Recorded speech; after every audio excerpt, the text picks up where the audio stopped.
Bonjour à toutes et à tous, bienvenue sur la chaîne. Aujourd'hui, j'ai envie de me refaire Yesterday. Donc j'ai eu l'occasion de me racheter Yesterday en 4K. Sur Amazon, il était à moins de 5 balles. 7,5, 5,90, je sais pas trop. Donc c'est pour moi, ça vaut le coup parce que t'as le Blu-ray et puis le 4K.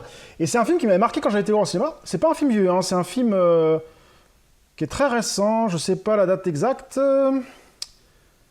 2019, donc 2019.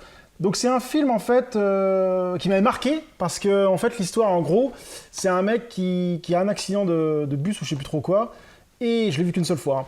Et quand il se réveille, les Beatles sont disparus. Donc scénario un peu pompé sur Jean-Philippe. D'ailleurs je vais me refaire Jean-Philippe après ce film parce que ça m'a donné envie de me refaire Jean-Philippe. Hier tout le monde connaissait les Beatles, mais aujourd'hui seul Jack se souvient de leurs chansons. Il est sur le point de devenir extrêmement célèbre. Jack Malik est un auteur, compositeur, interprète en galère, dont les rêves sont en train de sombrer dans la mer qui borde le petit village où il habite, en Angleterre. En dépit des encouragements d'Ellie, sa meilleure amie d'enfance, qui n'a jamais cessé de croire en lui. Après un accident avec le bus pendant un étrange panne d'électricité, Jack se réveille dans un monde où il découvre que les Beatles n'ont jamais existé.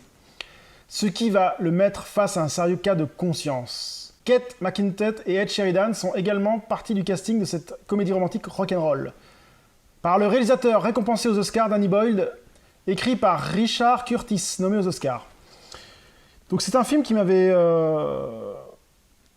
branché, franchement bien branché, moi qui aime bien les Beatles, moi qui aime bien les comédies comme ça. Donc on va voir si le film est toujours aussi bon. C'est parti. A few moments later. Donc je viens de me finir Yesterday, donc film très sympa à revoir. Hein. Bon, je savais que c'était un film qui m'intéressait, donc très sympa à revoir. Alors le film met un peu de temps à démarrer, mais après, une fois que c'est démarré, ça devient super sympa. On s'attache à ce Malik, là, le gars qui reprend les Beatles, là. Et puis on s'attache aussi à l'amitié qu'il y a entre les deux, entre Malik et sa copine qui est totalement amoureuse de lui, hein, mais il s'en rend pas compte. Toute une histoire qui monte en puissance et tout ça. Après, c'est un peu gros, hein, le fait qu'ils se prennent un bus et qu'ils se réveillent, il n'y a plus les Beatles.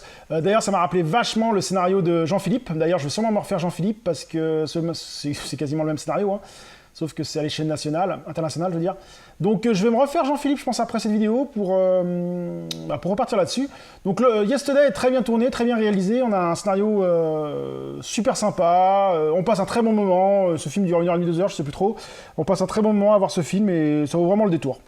Donc oui, si vous n'avez pas vu Yesterday et que vous aimez les comédies avec les Beatles, hein, et ben foncez, c'est un film qui vaut vraiment le détour. Et moi, je vais m'enchaîner avec Jean-Philippe. Je vais me refaire Jean-Philippe parce que le scénario est quand même assez proche des deux. Hein.